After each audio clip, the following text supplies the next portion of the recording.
Nggak layak sih, nggak layak lolos. Iya, nggak layak emang. Walau kita lolos pun, kalau mainnya kayak begini juga berat juga kita di Berat di semifinal. semifinal. Welcome to Indonesia. Harus siapkan mental ya. Aduh. Nggak ada perbaikan sama sekali mainnya. Iya, nggak berubah. Bener-bener nggak berubah. Samsek. Entah dari Hartman yang bingung buat ngasih komposisi pemainnya, atau emang dia nggak ada opsi lagi Om buat Iya. nerapin di Tadi pertandingan se-urgent ini. Nah, gua coba merangkai tadi awalan yang gue bilang, lu tanyakan gimana Om, optimis nggak? Enggak, gue bilang kan. Karena udah feeling gue ngelihat dari 3 pertandingan yang udah dilalui oleh tim ini, John Herman tuh seperti masih terus mencari konfigurasi yang pas. Artinya dia nggak fit in gitu sama squad yang ada, makanya diubah-ubah kan. Kan biasanya kan kalau di turnamen, lu udah punya tim starting 11, ya itu di maintain dong ngaruhnya dong. Tapi ketika udah berlangsung, kok dia masih ubah-ubah? Meski lawannya memang di atas kertas kita bisa atasi ya, lawan Kamboja, lawan Timor Leste, tapi tetap itu nggambarin bahwa dia nggak firm dengan squad yang ada ini. Nah sekarang makin kelihatan kan, begitu kelawan Vietnam, dianggap itu udah formula yang terbaik, ternyata it doesn't work juga gitu. Nah dia bingung nih, pas lawan lawan Singapura. Nggak banyak perubahan kan, karena modulnya istilahnya speknya sama, spek barangnya sama gitu, dia nggak bisa apa-apa juga. Nah artinya di situ kreativitas dia dalam mengolah tim ini baru kelihatan di sini. Kalau sebelumnya bersama timnas senior, maksudnya tim yang full diaspora, dia mudah karena emang spek bahannya bagus, dia ngolahnya lebih enak. Tapi begitu dia dihadapkan pada bahan yang mixing kayak gini, wah ternyata dia bingung juga. Yang kedua, kita harus akui dia belum mengenal secara utuh profiling pemain-pemain domestik kita. Terus dia juga tadi sempat lu bahas, ini terlambat pergantiannya. Itu udah dari kemarin gue omongin itu ya Glenn waktu itu. Lambat, gantinya lambat gitu, responnya lambat. Kenapa? Karena referensi dia tentang profil pemain kita tuh belum lengkap, jadi dia masih ragu. Itu berbeda sama pemain-pemain yang grade A ya. Dia nggak perlu kenal lama, 2-3 hari ngumpul ya, karena spek bahannya udah bagus, dia tinggal tactical understanding sama pemain, udah jadi gitu. Nah sekarang dia bener-bener, ya tadi gue bilang welcome to Indonesia. Artinya murni kualitas pemainnya juga mempengaruhi, karena sebagus apapun taktik yang akhirnya menjalankan kan pemain-pemain di lapangan kan. Tapi tadi menarik Mas Akmal di awal mengatakan soal mentalitas ya. Dan kita kembali kebobolan karena kesalahan sendiri Om. Betul. Ada beberapa catatan ya yang menurut saya kalaupun kemudian kita gagal mainnya bagus itu nggak masalah. Ini kan permasalahannya kita hanya bisa bermain imbang 1-1. Singapura sebenarnya main nggak spesial banget di pertandingan ini gitu. Cuma permasalahannya itu saya lihat ada miskin taktik gitu kan. Ketika kita ketinggalan kita panik, itu mental block mulai muncul, bola-bola crossing, yang bola-bola crossing juga nggak efektif arahnya, sementara yang diarahkan juga posisinya tidak menentu di mana. Saya pikir ini banyak hal yang harus dibenahi, dan ini kegagalan ke-6 loh Glenn. Panjang sejarah kita di Piala AFF untuk lolos, misalnya 2007, 2012 mungkin dimaklum sama 2014 ketika itu ada konflik PSSI kan, sehingga pemainnya terbatas. 2012 zamannya Aji Santoso, 2014 juga terbatas. Kemudian 2018 kita gagal. Terakhir kemarin ketika Sintayong U23. Ya kan, ini sebenarnya kalau mau bicara materi menurut saya ya, dari sisi pemain materi terbaik sepanjang ikut Piala AFF dengan banyaknya pemain naturalisasi. Cuma permasalahannya kemampuan dan kualitasnya belum terdeteksi dengan baik oleh John Hedman. Ditambah tentunya ya John Hedman ada beberapa pemain yang menurut saya posisinya kadang-kadang tidak sesuai dengan apa yang biasa dia main. Gitu. Sehingga yang berikutnya adalah itu. Ketika kita ketinggalan sudah tinggal 5 menit baru ada respon. Padahal ketika udah mulai tadi masuk bola kan 1-1 harusnya cepet. Indonesia udah tidak punya pilihan lain karena di pertandingan ini hanya harus menang gitu. Kecuali cukup seri gitu. Harusnya langsung ada perubahan permainan, dan ini sih menurut saya ya kesalahan, harus tanggung jawab John Hedman. Substitution ya tadi yang tadi udah dibahas juga, terlambat banget Beckham masuk menit 95. Tinggal 5 menit. Tinggal 5 menit. Sedangkan untuk dia adaptasi di lapangan dalam waktu 5 menit. Bisa apa? Nggak bisa apa-apa gitu loh. Tapi sebenarnya gol dari kita juga bukan dari skema yang luar biasa sih. Tadi apa Mas Gol jatuh apa? Dari langit. Gol tangan Gol kaki Tuhan. Gol kaki Tuhan. Karena memang ya kelihatan ya monoton. Iya. Di babak pertama dicoba dari kiri, nggak ada chemistry-nya, di sebelah kanan juga timpang, nggak ada supportnya. Iya. Tom Hai umpan-umpan lambung. Ya kita tahu Michia Baker emang apa halan apalah itu yang ngomong halan itu gue juga bingung. Lu mencetak gol itu ke gawang Kamboja yang dengan segala hormat secara kualitas berbeda dengan Vietnam dan Singapura gitu dan kelihatan kan dia nggak bisa ngapa-ngapain ketika nggak ada suplai bola gitu loh.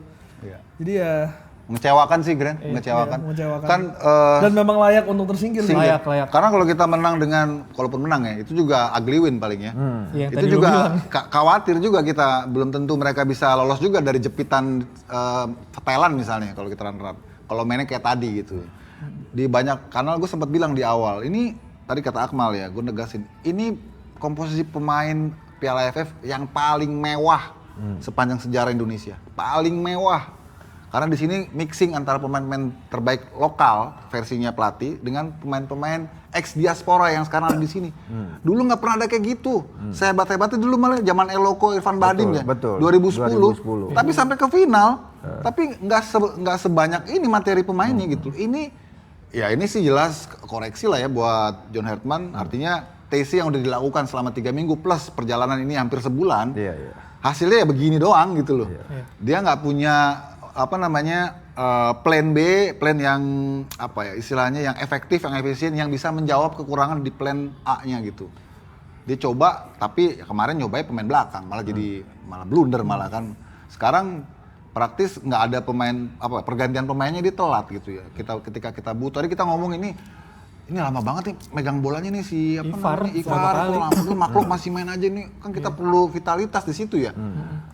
Kita harapin tadi masuk Beckham duluan, yang masuk Sadil lu. Iya. Gue liat Sadil tuh, ya sorry tuh saya gitu ya, impresinya aja agak meragukan gitu. Dia badannya nggak setin dulu, speedinya juga beda. Kalau Beckham kan ini masih punya punya kemampuan penetrasi cepet ya, dan badannya kan thin, bisa nyelip-nyelip gitu. Gue juga nggak ngerti. Akhirnya begitu deadlock, spekulasi lah yang keluar. Ya udah deh main aja di Beckham. Kesannya kayak gitu, Glenn. Mungkin Beckham sebenarnya nggak dalam rencana, mungkin karena dia dimasukinnya udah injury time, maksudnya dari 5 menit terakhir udah istilah orang kepepet, gue coba aja deh. Oke-okean aja. Iya oke-okean.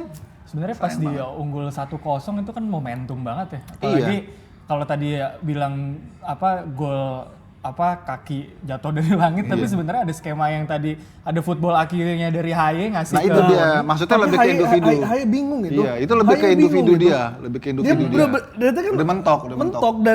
Dan dia coba kayak gitu berkali-kali menurut gue ya, dan nggak ada yang ngedeket, nggak ada yang passing 1-2, itu kan bola-bola spekulasi semua. Iya nggak, maksud gue secara lu udah unggul 1-0, momentum itu lu bisa manfaatin Glenn untuk lu nyari gol lagi, tapi yang kita dapat malah kebobolan yang seharusnya juga nggak kebobolan gitu loh.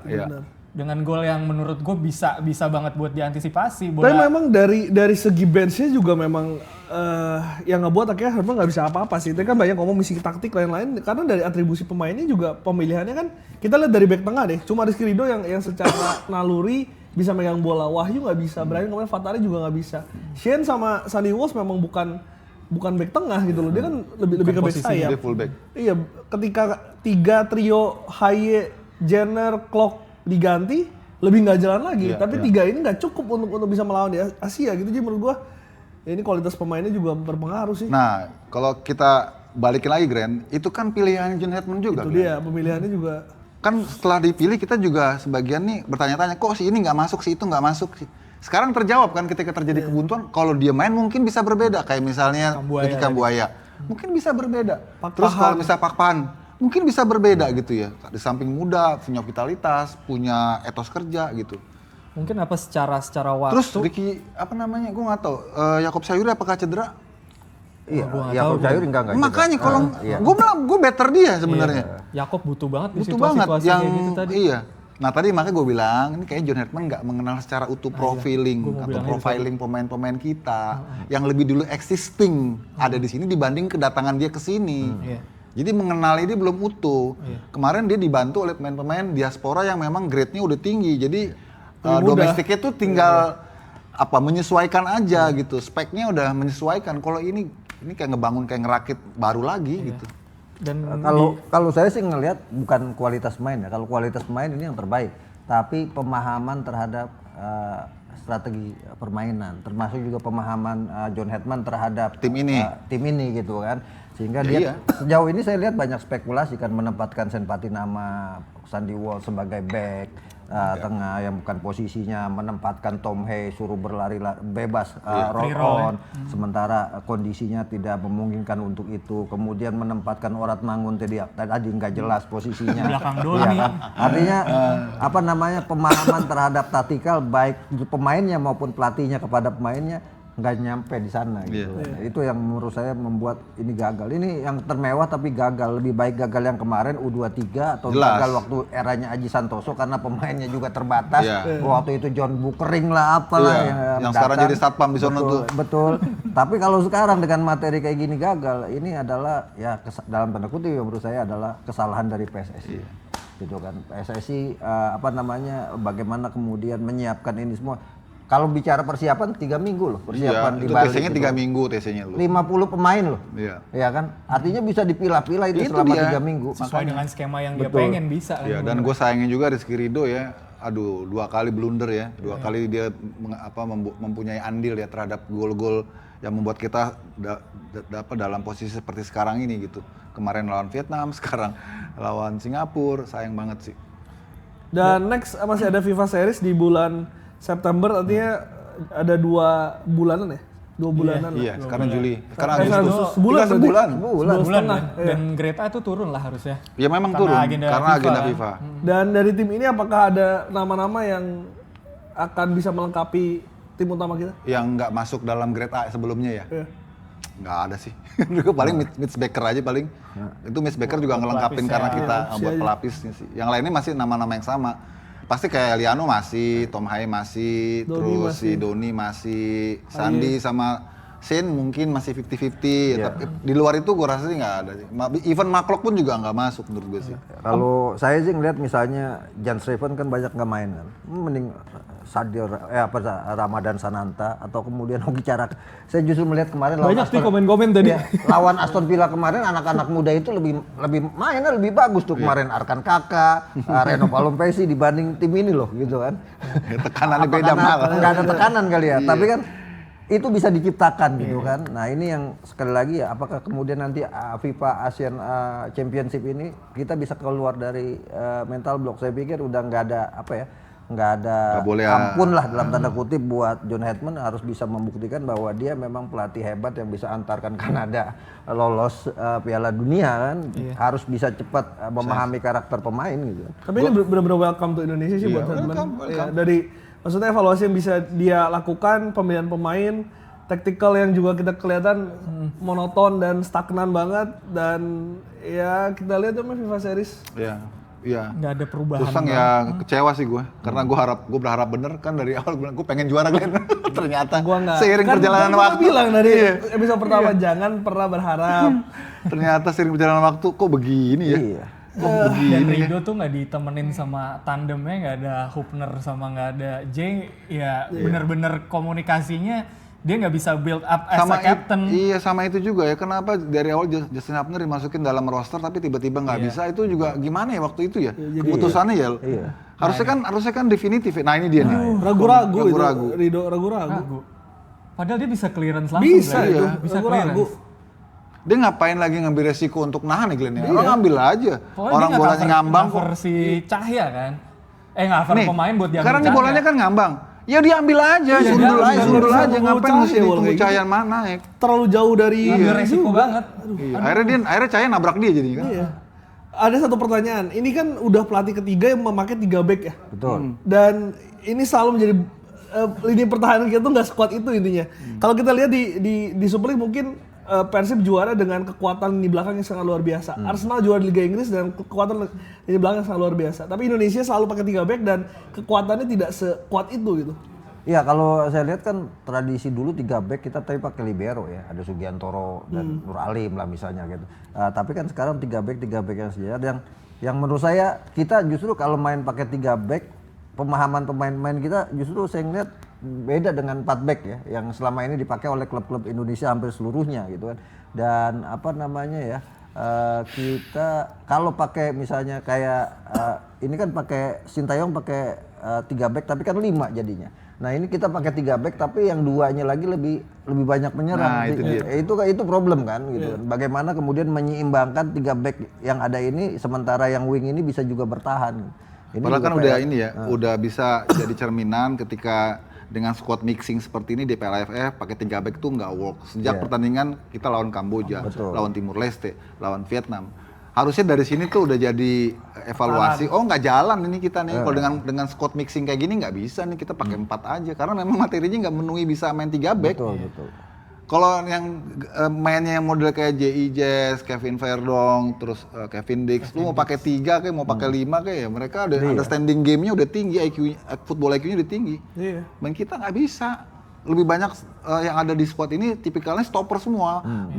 Brian Fatari, terus Wahyu Pras, Rizky Ridho itu kan tipikalnya Jordi Amat, stopper. Kenapa nggak pakai 4 back aja misalnya gitu ya? Karena udah terbukti dari 3 game sebelumnya nggak jalan dan jadi titik lemah. Nah kalau udah kayak gini perlu tausiah dari Mas Akmal soal supporter ya.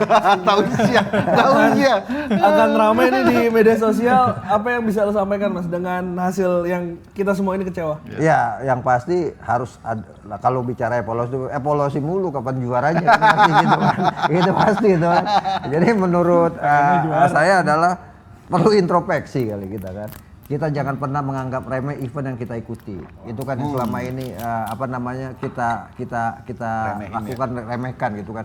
Kita dulu kemarin glorifikasi, kita lolos Piala Asia babak knockout, kemudian kita menganggap AFF ini nggak ada apa-apanya, bukan agenda FIFA. Sementara kita ikuti event ini. Ketika kita ikut event ini, harusnya kita sudah siap dengan segala sesuatunya. Setiap ikut event harus ada target gitu kan. Nah ini yang kemudian kita menganggap remeh sampai kemudian ya dalam tanda kutip hal ini menganggap remeh tadi.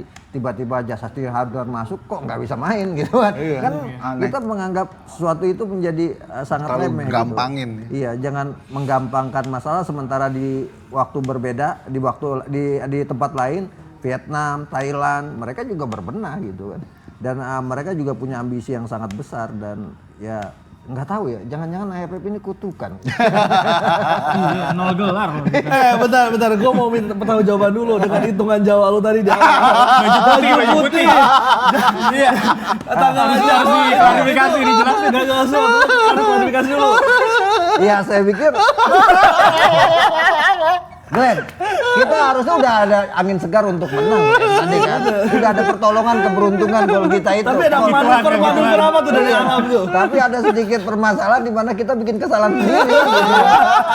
Yang nggak perlu Kalau kemudian hitungan Uton itu karena hebatnya main Singapura, itu boleh lah, itu salah. Tapi ini kita gagal karena kesalahan kita sendiri, bukan karena hebatnya Singapura. Jadi jersey putih itu udah bener ya? Jersey putih udah bener. Nggak kalah soalnya kan seri ya. Nggak kalah, tapi nggak lolos. Yang masalah adalah ya tim kita ini. Yang masalah tim kita yang nggak mau menang. Nah itulah. Oke, ada tambahan. Oke. Mungkin Ya buat nanti FIFA ini saatnya ASEAN. bagi kita kembali menginjakkan kaki di bumi. Termasuk juga John Hartman, welcome to Indonesia. Bahwa inilah realitas sepak bola kita, sepak bola domestik kita, pemain-pemain domestik kita, kualitas yang kita miliki. Jadi nggak seperti pemain-pemain dari PSSI pusat atau timnas pusat yang sudah levelnya makomnya tinggi. Ini benar-benar John Hartman harus mengenal lagi lebih jauh karakter dan juga profiling pemain kita dan harus tepat dalam menerapkan taktik. Kalau dikatakan ini nggak salah John Hartman, enggak menurut gue. Ini tanggung jawab dia. Karena dia udah disiapkan tempat, waktu, difasilitasi pemain yang sangat lengkap, tapi ya dia ternyata gagal untuk memformulasikan menjadi skuad terbaik. Ya dia harus tanggung jawab gitu. Karena bagaimanapun tantangan-tantangan berikutnya dan pressure-nya buat dia akan terus bertambah nih. Ayo lo. Dia kan sekarang di challenge terus nih. Lu kan dengan formasi kayak gini lu berarti kan lu jangan batu lah dengan iya, formasi maksudnya itu. lu berarti memang tergantung pemain juga lu ya. Lu nggak bisa ngolah tim nih berarti nih. Padahal ini materi ya kita bilang di awal ini materi yang paling mewah. Gitu. Kalau gue sedikit nambahin, ya dari awal kan gue udah bilang ya di episode pertama sebetulnya AFF ini kan kompetisi pertama yang kompetitif untuk seorang John Hartman kan. Dan secara materi pemain tadi kita udah bahas panjang lebar ya, ada pengaruhnya juga dengan permainan yang ditampilkan gitu. Jadi menurut gue ini sekali lagi bisa menjadi ajang pembelajaran dan juga evaluasi untuk Hartman karena menurut gue tes ujian utamanya ya di Piala Asia sih. Itu yang harus menjadi takaran utama untuk seorang John Herdman. Tapi dengan saya enggak, Glenn. John Herdman belum puas. Iya, John Herdman itu harus menebus kesalahan ini di FIFA Asia Championship. Benar. Kalau dia bisa tebus ini dengan permainan lebih bagus dengan hasil juara, yang sekarang ini gagal mungkin akan dilupakan oleh Indonesia. Tapi kalau kemudian tapi sebetulnya dengan materi ini dan levelnya ini harusnya bisa lebih ekspektasinya tinggi ya. Minimal lolos ke semifinal. Itu yang bikin gue kecewa banget. Ini bener-bener nggak lolos loh, gila. Kemarin terakhir Kurniawan di U17 aja gagal, langsung disingkirin. Tapi ini enggak sih, kalau singkirin waktunya enggak pas. Iya, artinya harus ditebus dengan nanti FIFA Asian Championship. Artinya John Herdman jangan lagi spekulasi dengan 3 back kalau ternyata 3 back itu tidak mampu dilakukan oleh pemain kita saat ini gitu kan. Dan pola bermainnya, menyerangnya seperti apa strategi plan A, plan B, plan C-nya harus jalan. Jadi menurut saya FIFA Asian Championship besok harus jadi momen untuk John Herdman menebus kegagalan. Tapi kalau FIFA Asian Cup itu pasti 3 back lagi. Karena grade-nya turun. Benar, secara materi lebih mendukung. Tapi sebenarnya perlu juga Om dengan komposisi pemain sekarang, istilahnya skuadnya mewah, tapi ya memang nggak ada tier 1 di sana, tapi kan bisa jadi opsi sebagai lapis keduanya Herdman. Kalau di mana pemain-pemain nanti di FIFA ASEAN atau segala macam, entah nanti Izes cedera atau segala macam nggak bisa tampil. Iya kan problemnya juga, FIFA Asian Championship itu di saat misalnya Kevin Dick main juga liga ini kan nggak dihentikan kan liganya kan di Bundesliga terusnya enggak dong, itu kan FIFA Matchday tuh. FIFA Matchday tetap bisa. Dilepas itu. Cuman faktor-faktor lain entah cedera segala macam, tapi sih kayaknya gue setuju sih tetap menerapin skema 3 back lagi. Tapi kalau di sana kan mereka mungkin permainan bisa lebih berjalan karena ya tier 1. Enggak, kalau tier 1 turun lu mau pakai 3, pakai 4, it must work gitu loh. Ya kalau tier 1 turun berarti harus juara. Gitu ya. Pakai baju apa nih? Lo ngomong dulu sekarang. Pakai baju apa? Pakai baju merah putih lah. Disebut dua-duanya. Oke, terima kasih banyak. UK, Mas Akmal, dan terima kasih ada yang nyawer juga tapi gue nggak bisa bacain karena pada akhirnya ya menang atau kalah kita tetap support timnas kita. Kritik itu harus, cuman bedain tadi tausiah dari Mas Akmal di awal. Jangan ngebully ya. Jangan ngebully, jangan bikin mental pemain down. Bikin hujat. Tapi tetap kritik dan juga support timnas Indonesia karena masih banyak event-event yang butuh dukungan dari kalian. Cintai sepak bola Indonesia walaupun kusut. Ya. Sebuah quotes dari Bang Akmal ini. Mahal tuh quotes itu. Mahal. Oke, kita tutup hari ini. Terima kasih teman-teman sudah nonton live reaction di Liputan 6 Sport.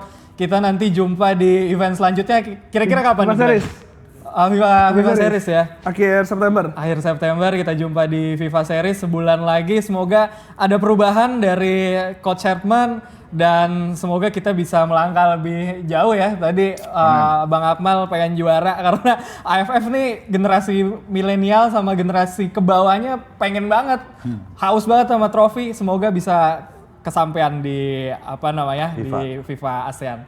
Terima kasih teman-teman Liputan 6 Sport. Kita jumpa lagi bulan depan. Jangan lupa like, comment, dan subscribe. Bye bye. Ciao. Ciao.